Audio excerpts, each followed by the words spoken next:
Amidst the Storm, Chapter 1, Part 2. New Home, New Faces.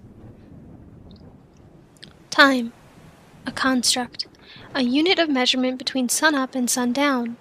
A way to identify the exact placement of the sun and moon in the sky. A broken clock is always right, twice a day. High noon and midnight. Opposites. And yet, in a strange way, the exact same thing. None of it made a difference to Shadow. Since, with the hour as late as it was, everyone on the island was asleep. Or at least, they were supposed to be. Shadow was still sitting on the beach, watching the waves as the stars glittered brightly overhead.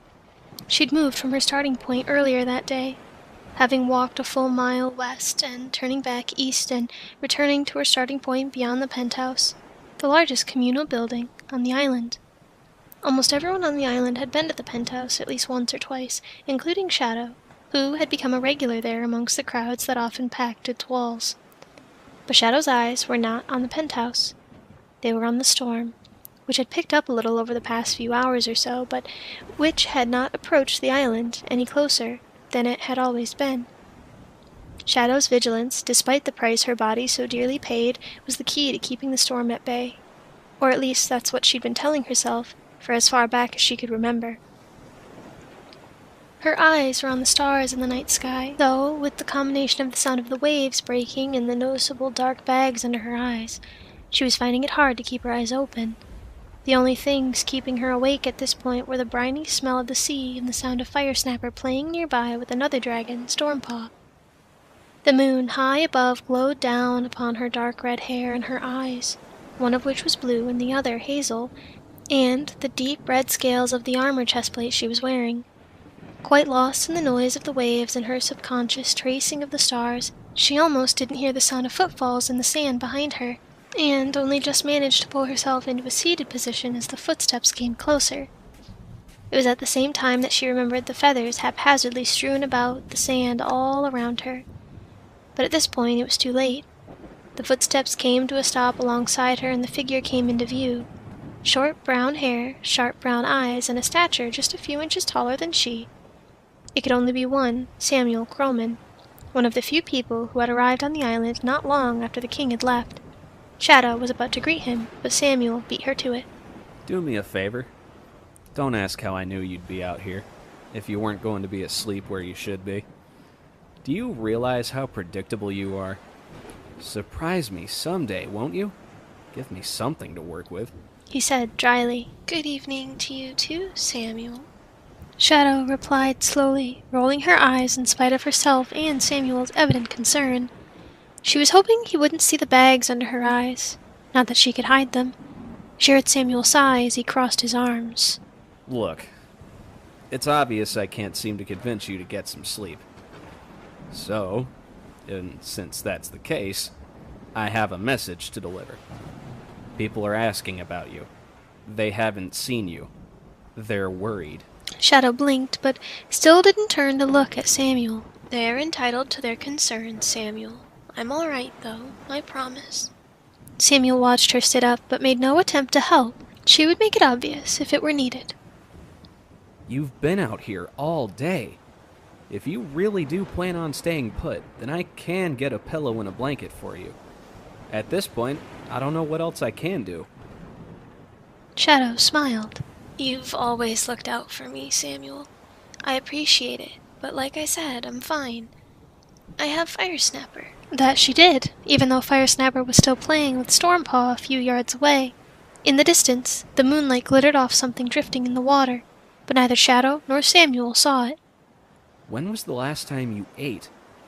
I can bring you something from the penthouse. Not like Chester'll notice. He owes me a favor anyway. But Shadow shook her head and looked back out to sea. Something was out there, and she knew it. She just couldn't see what it was. She'd felt something pulling at her earlier, compelling her to stand watch on the beach just a little longer. That was what it always was, just a little longer, just a few more minutes to appease whatever ache she was feeling, to stand guard on that pristine white beach at the edge of the world. It was an itch she would never be able to scratch, but, to her credit, she was okay with that. It was a good itch. She liked it. She and Samuel watched the waves together for a time, silent in one another's company, other than the waves washing on the sand a few feet away. Eventually, of her own accord, Shadow spoke again. The waves got stronger earlier, you know? That means that something's out there. I don't know where. I can't see it, but I can feel it. I know it's there. How long do you plan to wait then, Shadow? A few nights ago, you stood out here on this same spot until sunup. Shadow turned her head to look Samuel in the eyes, as if testing or judging him, and only then realized he could finally see the bags under her eyes. And the eye bags are back. I knew they'd come back someday. Samuel clarified, out loud to himself. For king's sake, Princess, it doesn't even feel like you're trying anymore. Predictability, thy name is Shadow. He sounded like a disappointed parent. Why did Shadow feel a hint of regret and shame from hearing his words? Samuel stared back at her, clearly not pleased by Shadow's lack of proper rest over the last few days. Shadow found herself worrying about the feathers scattered around the beach, but Sam's eyes weren't giving her the answers she hoped for in that regard. Finally, though, he spoke again, this time turning to look out at the waves. How long do you plan on waiting? To which Shadow eventually replied, As long as I need to. Despite its curtness, Shadow's answer seemed to satiate Samuel for the time being. As he fell silent alongside Shadow, his dragon, a tiny four-legged thing called Stinger, crawled up his leg and perched on his shoulder to enjoy his master's company. Shadow's eyes were still glued to the sea. The moonlight on the shifting waves finally caught the object, but Shadow and Samuel didn't see it. But Firesnapper, who came over along with Stormpaw, did see it, and lifted instantly into the air. Shadow pulled herself to her feet, knowing when something was amiss, and had come to trust Firesnapper's instincts, sometimes more than her own. Faintly then, she caught sight of the thing Firesnapper had seen, and praised the power of the king, that her sense of purpose that night had finally found the answer it was looking for. She looked briefly at Samuel. Go. Find Taylor. If she asks, Shadow sent for her. Samuel took off instantly up the embankment, Stinger sailing through the air behind him. Stormpaw watched as Shadow cupped her hands around her mouth, shouting an order to Firesnapper as he flew erratically above the waves. He was closer now than he had been, so obviously the object was moving. Firesnapper! Find! Followed by a cloud of fire dropping into the waves around a small human-shaped figure drifting on the waves towards the beach. Find! She yelled again, followed by another stream of fiery soot from Firesnapper's mouth. The last time someone had washed up onto the beach was 9 days ago. A young girl named Tegan, who Shadow hadn't seen around the island since then. Find! Shadow yelled again, hearing the faint running steps and flapping wings behind her. Taylor's voice called out to her as she came up alongside. I'm here, Princess. What is it? Shadow pointed to the water, and Taylor didn't waste a second. She approached the water's edge, waded in, and grabbed the body, proceeding to pull it up the sand away from the waves. Strangely, only a moment after being grabbed onto, the figure sprang to life, as if they hadn't died at all. Nonetheless, Shadow and Samuel watched as Taylor dropped the body onto the sand, got down on her knees, and pushed her hands quickly into the figure's chest. He reacted strongly, with Taylor apologizing as Shadow and Samuel made their way over. Shadow wasn't surprised at the state, since every newcomer she'd met was in a relatively good state when she'd met them. Potentially, this one wouldn't be any different. I'm awake, thanks for asking, said the figure, indignantly, to Taylor. He crossed his arms, appearing rather displeased at almost having his ribs potentially shattered by blunt force. I said I was sorry. Taylor replied profusely. Shadow side-eyed Sam. Good to see he's awake and a hold of himself. Should make our job a little easier. Sam nodded, smiled, and looked down at the figure, which he and Shadow quickly sized up. Their hair, Shadow noticed, other than being soaked through, was short, scruffy, and blonde. Their clothes, also soaked through, would have been either discarded or washed, and their eyes, staring at Taylor with great annoyance at almost being maimed, were a noticeable hazel sheen. Shadow guessed the figure to be less than 24, but still older than 18.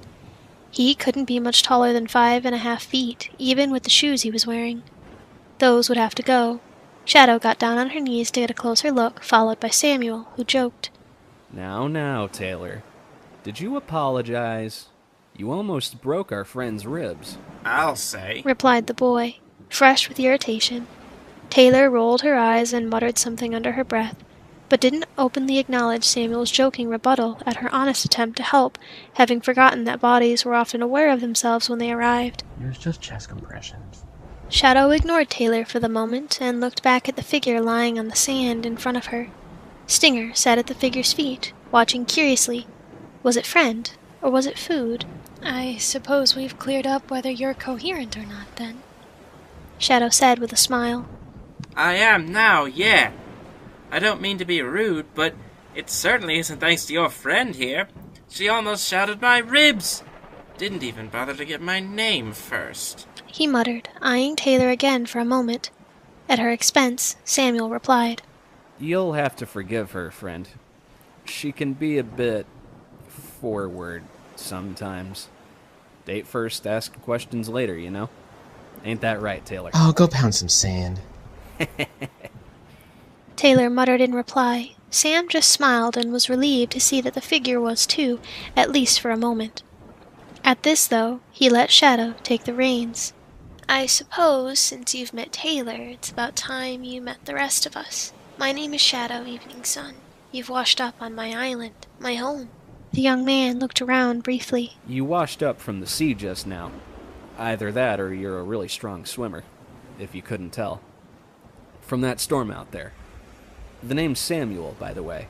Samuel nudged his head in the direction of the storm, though it became evident the boy knew this already.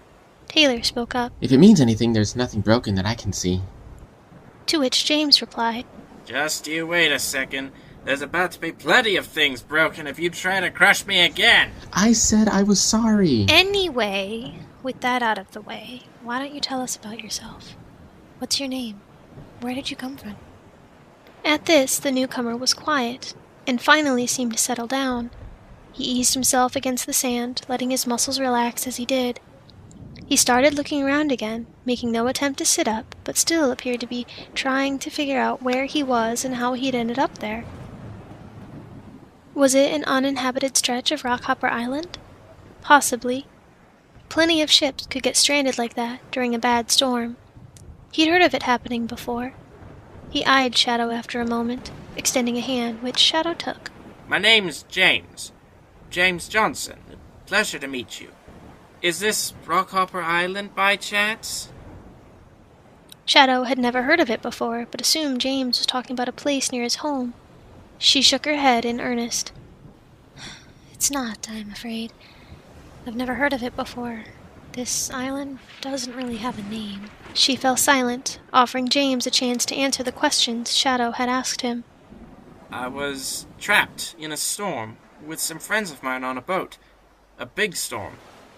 We were in Bar Harbor, Maine, when the storm came. It pulled us out to sea. A brief pause, then... And the next thing I know, we were picked up by a wave and we got thrown into the sea. I blacked out after that, and I guess I'm here now. Shadow could see the lingering expectation in his eyes. He looked over at Samuel, who watched and waited patiently. You haven't seen any of them, have you? Are they here? Samuel's only question was... Who exactly are you looking for? James paused, just barely able to recollect their names. He must have been hit pretty hard if his memory was acting so fuzzy. Captain Grant, and my friends, Lily, Matthew, and Andrew. They were the ones on the ship with me. He watched Taylor, Shadow, and Samuel share a long, uncertain, and difficult look. It didn't take long for Taylor to answer James' inquiry. I'm afraid we haven't seen anyone else, James. You're the first one to come ashore for a few days now. Samuel added. There are some others on the island with those names, but I doubt they're the ones you're looking for. Can you check, please? But Shadow was quick to intervene. Is there anything else you can remember, James? Anything at all? But try as he might to recollect anything else about the sinking, or of anything else related that day at all, he couldn't bring anything back. He shook his head and allowed his body to relax. You think you can sit up? Samuel asked as he took a step closer to James, reaching out an arm. Without answering, James grabbed hold and was slow to pull himself up, fighting a headache as he did, which threatened to pull him back into unconsciousness a second time. He fought it off, shutting his eyes to recover and taking long, slow breaths to refill his lungs. He finally, albeit slowly, recalled something from before he'd blacked out. I prayed. He said slowly, as if to try and prove something, though he wasn't sure what. I prayed the Lord's Prayer before I hit the water and the ship went down. I figured maybe if I at least tried... But he trailed off there. Shadow knew what he was thinking, though. She had met so many who had expressed their attempts at prayer in the hopes of avoiding disaster, if only by just a moment or two. So many had tried, and so many had failed, and yet here, on the island, they lived, as if their trials of faith and their last moments of life had been worth nothing. James, it was now apparent, was no different. Shadow tried to give him some comfort, but could only hope that it would suffice. Well, prayer works in mysterious ways, James. It doesn't often give us the result we hope for, but sometimes the result we do get might just be a little better than the result we wanted. James' initial expression offered more uncertainty than she'd hoped for, so she offered a little more in the hopes it would help. Take the storm you and your friends went through, for example. She started. You just mentioned that you prayed, maybe hoping the storm would stop there and let you and your friends get home safe. Well, maybe it was a better end to have arrived here than to go back home. You asked for mercy, but were spared instead. James cocked an eyebrow and replied, I don't really follow. And besides, you say it's better that I'm here instead of back home. How? Well, if the storm is really as bad as you say it was, and I'm not discounting your experience at all, it sounds terrible. Painful, even. She paused for a moment before saying, with a storm that bad, what would the odds be that you and your friends would have anything or anyone to return home to in the first place? Any chance James might have had to respond stopped there. More of his memory was slowly coming back, and he could remember the ferocity of the storm he'd been through with his shipmates. He could hear the crashing of the waves in his ears, the screams and shouts of his friends, and the sound of the ship as it cracked into and plunged into the abyss. He hadn't seen anyone in his last moments, only the dark shape of the Merlin as it dropped like a stone into the black. Slowly, as more realization dawned on him, he seemed to succumb to his thoughts and fell silent. He simply stared up into the sky, looking at the stars as they glittered brightly overhead. Shadow, Samuel, and Taylor all watched, but he just sat there. Shadow could almost see the resolution forming in his eyes, a feeling she knew better than any, thanks in no small part to how many souls she had welcomed to this lonely little island out at sea. So that's it then. I'm dead. I'm dead and none of my friends are here. This is it? Shadow nodded. This is it, James, was all she could say in reply. It never got any easier. James's eyes drifted again, this time back to the beach, where he looked upon Firesnapper, Stormpaw, and Stinger for the first time. Dragons? He asked. Samuel smiled and held out his hand, onto which Stinger hopped from his shoulder, standing proud for James to see. He was a small dragon, about the size of a squirrel, with a long, slender tail and a square snout. His body was covered over in dark blue scales, with short spines down his back that glowed an almost neon shade of electric blue. Firesnapper was a large dragon, though sitting down James couldn't tell just how large, with scales of bright orange, red, yellow, and amber. He seemed placid enough. Yours? James asked, pointing between Shadow and the dragon sitting next to her. Shadow nodded. This is Firesnapper, and yes, he's mine. He's friendly though, so no need to be afraid. As if to say hello, Firesnapper made his way slowly over alongside James, his feet stamping firmly in the sand as he moved. Samuel indicated Stinger. Stinger's also friendly, once you get to know him, anyway. He's a bit skittish, though, so don't go scaring him. Unless you're fond of electroshock therapy, that is. Noted. James replied as Firesnapper nudged his head under James's left arm, as if asking for attention. James complied rather curiously, beholding the purring and chittering noises from the massive dragon. Stormpaw remained where she was. Stormpaw's mine, if you couldn't tell. Taylor indicated in appearance, Stormpaw looked as though they had been showered in multiple dark blue colors of paint, save for the feet, all of which were black. James nodded, continuing to offer affection to Firesnapper, and yet all the while there was still a lingering look in his eyes. Shadow was watching, not surprised that it didn't change. There was a longing there, a confusion, and yet a sort of fearful understanding that this place and these people were it. They were the new life he'd been given. This was the new home where he belonged. This was the end of his old life, and yet the beginning of something new. Shadow's eyes kept watch over James as the group remained sat on the sand, but before long, James finally made a slow attempt to stand. He propped himself against Firesnapper, who didn't mind, before looking once more around the group. So, where exactly do we go from here? What's next? Shadow looked towards the penthouse up the embankment before replying.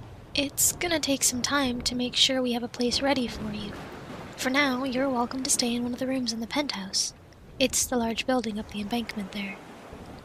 What about my clothes? James asked, looking at himself for a moment.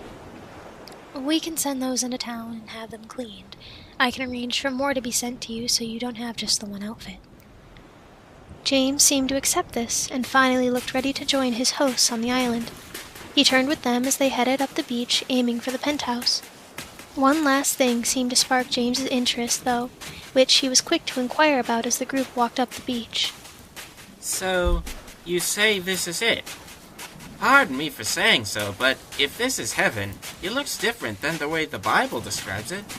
Can I ask what's up with that? Shadow looked over her shoulder at James. She looked to be thinking quite hard about how to properly answer this question. He could see that thoughtfulness in her eyes. It was a harder question to answer than she thought, but she was going to try her best. Do you always ask tough questions, James? She teased curiously.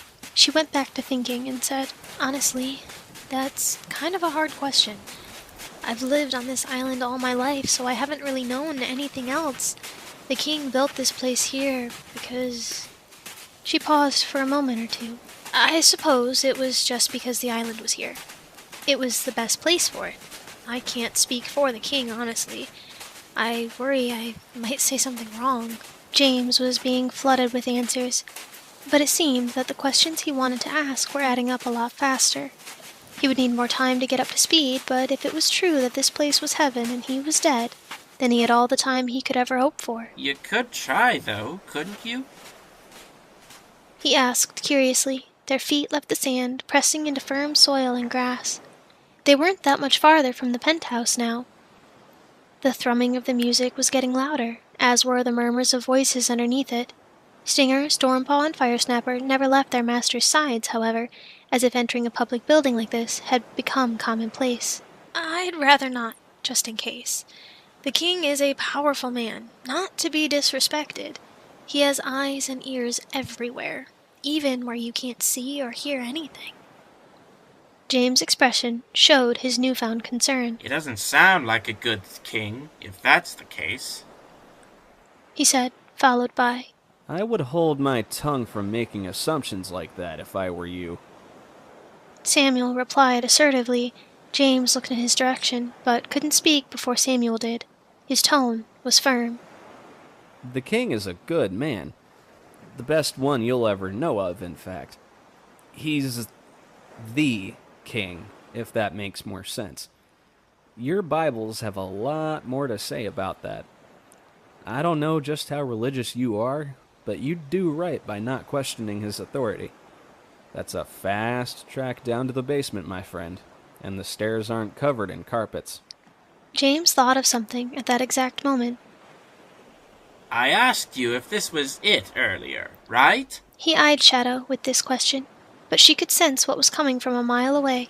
She could sense it almost as clearly as she could smell the sea behind them. And you said yes. You told me without a shadow of a doubt that this was it. He only paused for a second before continuing. And if this was it, then you would only be able to tell me the truth. But that doesn't sound like the truth to me. I would shape up and shut my mouth if I were you, James. That ice is looking real thin right about now. And since you obviously weren't telling me the truth, then this isn't it. Shadow was quiet. Her expression was fearfully unreadable. Taylor could see it, and it made her uncomfortable. Shadow wasn't to be disrespected or argued with, especially being the daughter of the king, the man who had left her in charge of the island and all the people on it. Shadow had the most authority of anyone here and the most power. She could silence anyone here just thinking about it, and Taylor wasn't surprised if such was about to be the case. James spoke again, still with a harsh tone in his voice, but Shadow was unmoved. She was as fast to the ground as a boulder to a mountainside. She wouldn't be challenged like this, and she knew it. And if this isn't it, then I want to know what is.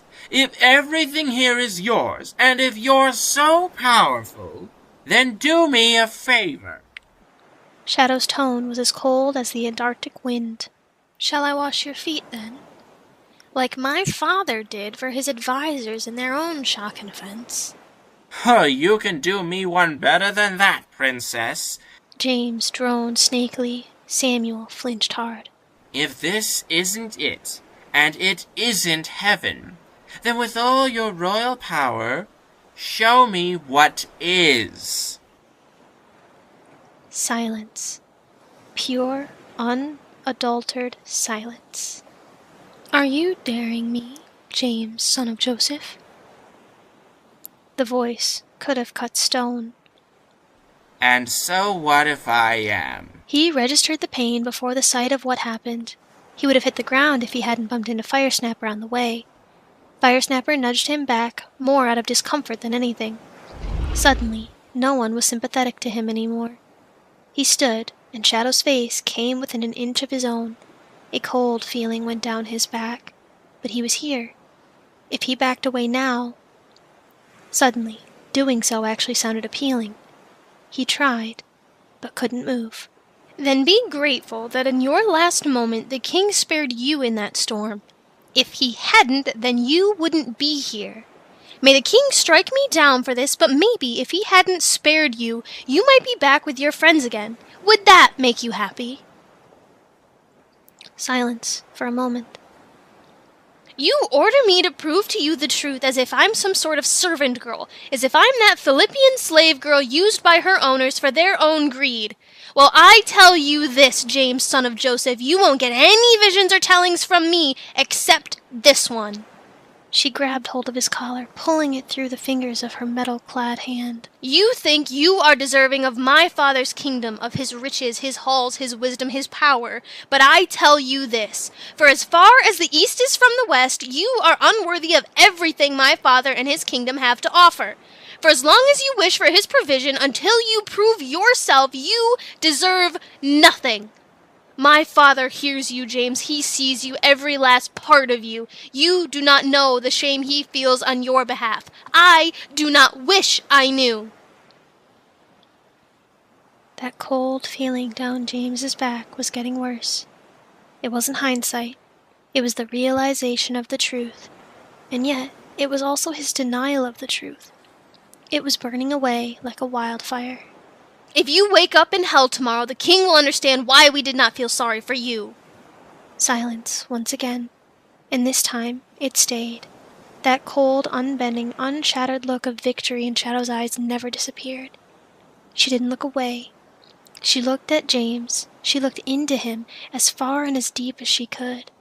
When James could bear the pressure no longer, he flinched, cowered, and looked away. But Shadow wasn't done. She pulled him again, keeping their faces close together. James was shaking, all but desperate to be free. Not just yet. He needed to hear this. You stand here asking all these questions of me as if I'm some accused on the stand being questioned for a crime I did not commit. Well, your time for questions is over. I ask you this. Do you still wish to know the truth? Do you wish to go the way of Sodom and Gomorrah? Do you wish to know the truth as Lot's wife once did? Do you wish to see the king as Moses did? Then look me in the eyes, James, son of Joseph, and tell me exactly what you see. A flashbang went off instantly, burning James's eyes to their core and forcing him back. If he had still been alive, then he wasn't anymore. Any normal man certainly wouldn't have survived an impact like that. So when James realized he was still alive, he was stunned. Fearfully so. Was he still alive? Was he finally dead? Was it over? He couldn't tell. Was it from the light or the ringing in his ears? He righted himself unsteadily, slipping more than once before he looked back, betrayed by the look on his face and the sound of his voice. Don't look at me like that! You're not a princess, you're a freak! What did I just see? You take that back, you faithless pig. Samuel snapped. Shadow's hand went up, and she pushed herself into James's face once more. This would be the last they saw of each other tonight. If you wish to apologize, then do not think you will gain mercy from me. You will apologize to the king, and you will mean it, and will bear whatever weight he puts upon you. I am not the one you apologize to. She stepped away, making a motion for Samuel to follow her, and he did as Taylor walked ahead. James almost hit the ground a second time, nudged in the back by Firesnapper, who snorted angrily behind him. Obviously, he shared in the emotions shown by Shadow. James walked ahead by choice, heading for the doors to the penthouse, while Shadow and Samuel stopped a few feet off to the side. She was direct in her voice, dropping the coldness and weight of authority she'd just been holding. It was a visible weight lifted away. She didn't like being stern and overbearing like this. She wanted to keep the peace. But some people were just harder to work with than others. James, it seemed, wouldn't be easy to work with either, though hopefully that wouldn't last. See to it that James has a room ready in the penthouse for the next few nights. I'll set the others to getting a home ready for him in town. Make sure he has food, water, clothes, and whatever else he should need. Not as though he deserves much at this point, if you don't mind my saying so, Princess. Samuel answered bravely. Shadow couldn't blame him for feeling this way. Samuel took as much from people like James as she did. He was a good, honest man, raised well by his own family before coming to the island. He'd known his place when he arrived. He hadn't questioned anything. Shadow had seen how much he'd improved since then. I can't condemn you, Samuel. That's the king's job, she said. Samuel nodded. Then I'm sure I'll get my judgment in time. Pray I still wake up here on the island tomorrow, I suppose. Just a moment or two of pause between them passed. I'll see to his provisions right away. Is there anything else I can do? Shadow shook her head. No, thank you. Not exactly sure where I'm going after this, but somewhere. Samuel smiled and looked back down at the beach, still swamped with waves. Don't you dare go back to that beach. I'll be doing my own rounds tonight. I'll keep a lookout for you, and if I find you down there, then I will not hesitate to drag you back to your bed myself, he said, holding back a chuckle. If you must insist, then I suppose I'll go somewhere else for the night. Thank you, Samuel, she said, feeling more of the weight from earlier disappearing. She expected Samuel to step away to carry out his orders, but for a moment or two he stayed where he was. He looked in the direction of the doors, settled, looked into the star-covered sky, then back down to earth again. There was something in his eyes. Feeling curiosity looming like a shadow, the princess poked at her friend, wondering what he might be thinking.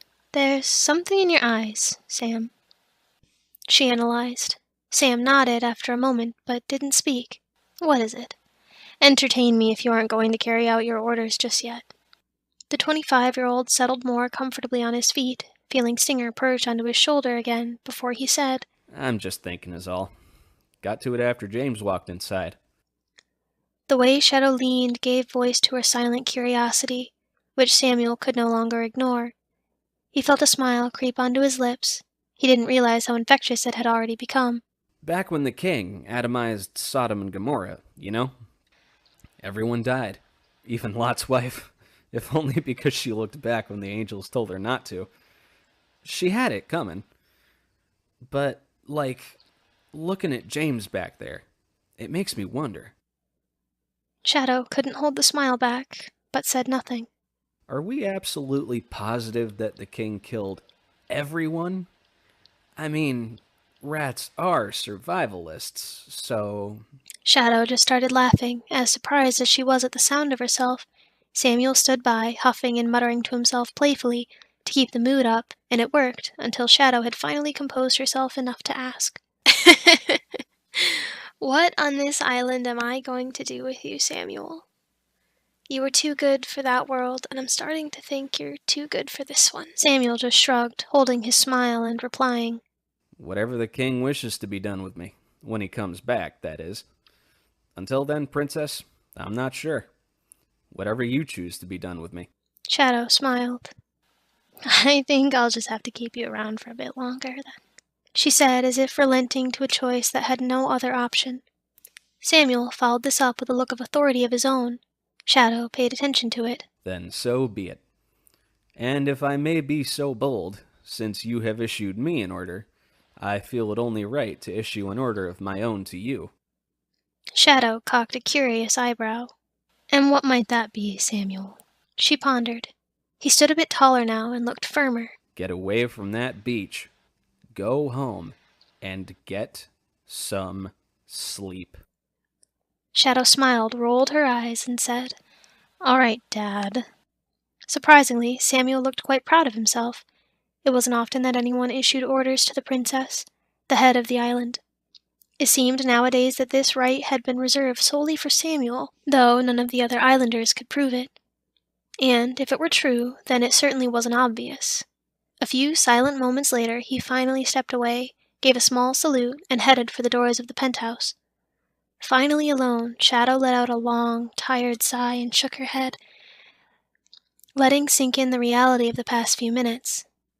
Taking a moment or two to herself, then she turned toward the wall and got down on her knees.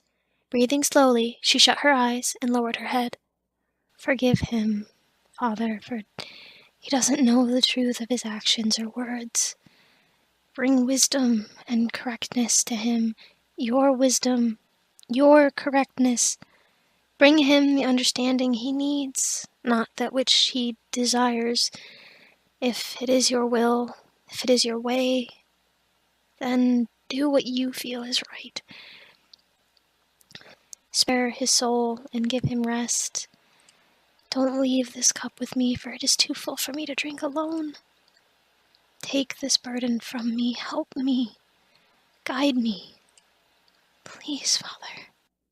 And after staying on her knees for just a minute more, she stood, said one last prayer, then disappeared into the night. She needed to think, to be alone with her thoughts and prayers. There was one place on this island where she knew she could go without being disturbed, far enough away from everything else that she knew it was safe. She didn't tell anyone where she was going or when she would be back. Only Firesnapper followed after her.